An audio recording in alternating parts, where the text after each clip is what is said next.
The DC continuity is a big mess, so I'm gonna make a series about a simpler time in comic books. The pre-crisis character showcase show, where I talk about characters who sort of slithered away after Crisis on Infinite Earths. Fuck nerds. Today's pick is Shyla from Superman Family, issue 183. A pre-crisis character back when the Superman mythos just had a load of Kryptonians, even a community with the city of Kandor being abducted from Brainiac before the destruction of Krypton. Something that slowly came back in the 2000s. Shyla was a Rick and Morty fan on Krypton who did nothing but science.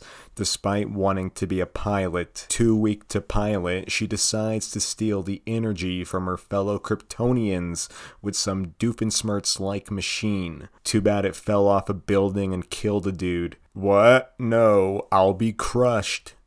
That might be the most soy last words ever. No! I'll be crushed! No! Not the Hecarino in me! She was punished for manslaughter and given 1 year in the Phantom Zone, which is basically just being Danny Phantom for a while. The only problem is that her entire world exploded. She escapes the Phantom Zone after some years and gets in a fight with Supergirl after trying to steal the energy from college students. She then returns to Superman Family issue 188 with some legal battle with Supergirl in a Kandor court. She accuses Supergirl of unjustly imprisoning her to the Phantom Zone as she had no authority to do so under Kryptonian law. Her last appearance was in the first issue of the Krypton Chronicles. You know, nobody ever talks about the headbands that Kryptonians always wore in the 60s to the 80s. Shit was whack.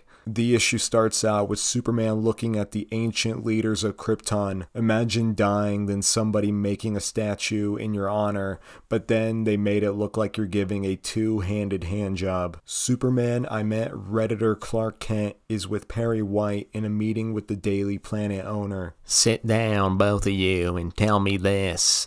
What was the all-time top miniseries in the ratings? Roots? Roots? The concept of Clark Kent saying, Roots is just really funny. I have no idea why. Right, Roots. The story of a black family from Africa to emancipation.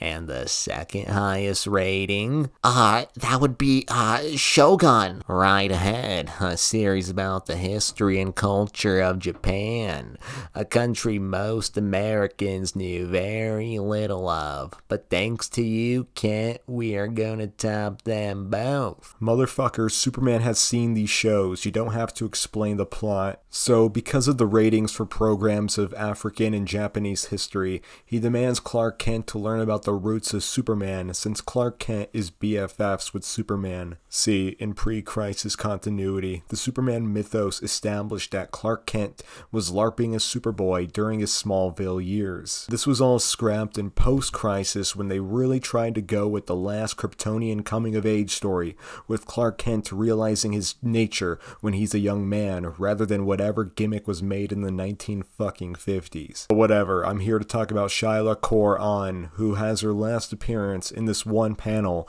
where she apologizes to Supergirl, and that's sort of it for her. Okay, fine, in the DC Rebirth continuity, a Phantom Zone scientist with the name Shyla appears for a brief moment, but her last name is never mentioned, so who knows? Fuck the Flash for fucking up the continuity every 10 fucking years, stupid piece of shit. Stay out of Hawaii, you shooby. Shyla was bitter, angry, and spiteful, but accepted being humbled when she found a place back into the community. Please let me know if you want me to talk about any other forgotten pre-crisis characters.